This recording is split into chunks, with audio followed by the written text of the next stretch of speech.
Mmh. Mmh. Mmh. Mmh. Salut, papa Ado.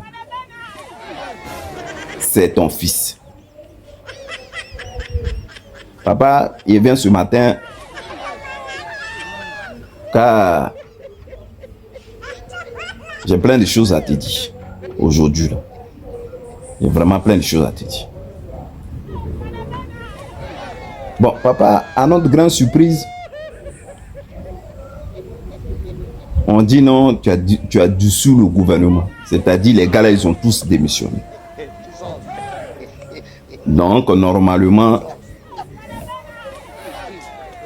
bientôt, tu vas nommer tes ministres, tes gars du gouvernement. Bon, nous-mêmes, on sait qu'on a déjà une petite idée. Si ton petit frère là, il n'est pas devenu premier ministre, il va être président de l'Assemblée nationale. Ça, on le sait, ça, déjà. Mais bon, il y a un truc qui me gêne un peu, papa, que moi-même, j'arrive pas à comprendre. Toi, il n'y a pas un jour, ton nom ne peut pas sortir quelque part. Hein? Il n'y a pas un jour, papa, il ne va pas avoir un froufrou ici et puis ils vont dire non, que non, toi, tu n'étais pas là, toi, tu n'as rien à voir là-dedans. Encore histoire des Burkina. Là. Le monsieur qui est là, tu vois sa photo, papa, le monsieur là. Il dit non, il est venu en Côte d'Ivoire, et puis on lui a donné 70 millions. 70 millions, il est venu ici. Prendre. Que c'est Damiba qui l'a envoyé pour venir prendre 70 millions ici en Côte d'Ivoire. Mais bon, là maintenant le Burkina est en train de dire vous êtes à la base des coups d'État qui a été préparé au Mali là. Non, au Burkina. Papa, il n'y a pas un jour, on va mettre ton nom dans un truc et puis toi tu vas rester tranquille. Là encore là, vous allez sortir encore pour dire ah non, c'est fausses accusations et tout. Depuis là, les gars là vous accusent ou vous accusent. Laissez-les dans leur mouvement. Si vous ne pouvez pas les arranger, laissez-les. Encore là, ton nom est sorti. Hein, papa? Faut sciencer. Les gars là, si tu ne peux pas les arranger là, faut pas les déranger. Laisse-les dans leur mouvement. Bon, bref, c'est pas pour cela même que j'étais venu. Il y a un truc qui me dérange aussi un peu. Au lieu de faire gouvernement, là, tu n'as pas fait gouvernement. Tu es allé voir ton patron, quoi. Parce que tu as pris l'avion là pour aller à Benguel. Tu allais le voir pour dire qui tu dois mettre dans ton gouvernement. Parce que c'est le même scénario que tu nous as créé. Quand on te demandait tu vas être candidat ou pas candidat, tu dis non, attends, d'abord tu vas aller en France. Quand tu vas revenir, et puis tu vas. Et quand tu es revenu, tu as été candidat. C'est pareil encore. Pour faire ton gouvernement, là, tu vas aller demander la permission de qui va être dans ton gouvernement ou pas. D'accord, papa, nous on a assis, on te regarde. Mais il y a un truc aussi, papa, que j'aime bien chez toi. Toi, tu es trop. Quand quelqu'un fait ton travail et puis tu sais que c'est propre, toi, tu tardes pas. À non grande surprise, j'ai eu un truc là que je vais lire et puis vous-même là, vous allez réfléchir de quoi il parle. Élu meilleure autorité préfectorale de Côte d'Ivoire en 2025, Monsieur Legré Koukounion, préfet de la région du sud du Comoé et préfet du département d'Aboissou, a officiellement annoncé son départ à la retraite le 7 janvier 2026 à l'occasion d'une cérémonie solennelle organisée à la salle des fêtes d'Aboissou. Voilà.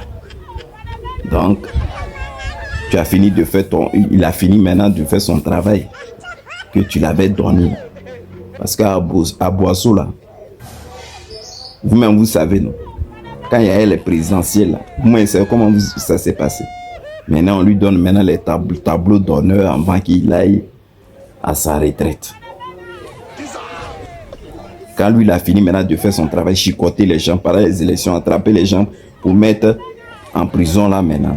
Vous le décorez pour qu'il aille à la retraite.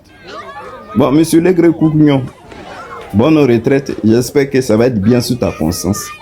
Maintenant, tu es reconnu comme maintenant meilleur préfet de la Côte d'Ivoire. Après d'avoir donné force à mon papa Ado. C'est ça. D'accord? Écoute, au bon retour. C'est Dieu qui est fort, mon frère. Bon retour. Papa, on va continuer, hein? Je n'ai pas encore fini. J'ai une petite pensée. À, comment il s'appelle? Steve Biko de Mauritanie. Parce que vous allez me dire, c'est pas le même scénario, mais moi je crois que c'est à peu près la même chose. Vous avez vu de la manière qu'ils ont attrapé le président de Venezuela et puis ils l'ont mis dans l'avion pour partir. C'est-à-dire, c'est la loi du plus fort. C'est la même chose qu'ils ont fait à Steve Biko. Ça fait un moment que tu es là-bas. Ils n'ont même pas commencé à te juger. Donc, c'était une petite pensée pour toi.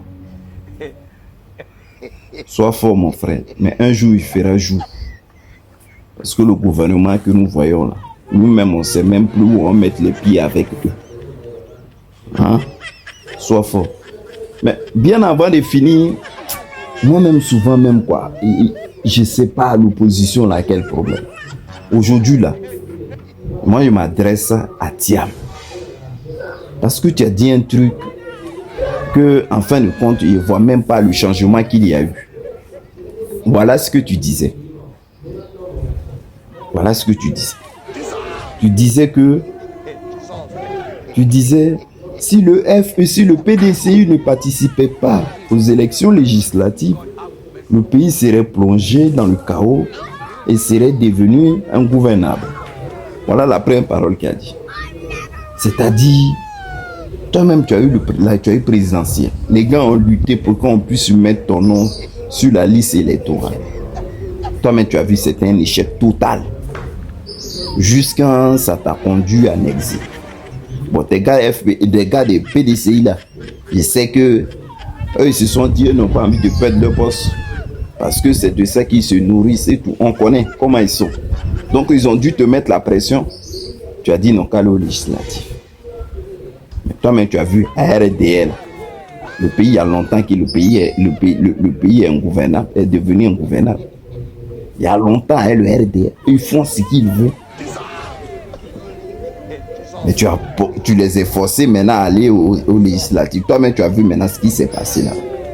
Maintenant, à nos grandes surprises, maintenant, le même journaliste te pose la question et maintenant, voilà ce que tu réponds.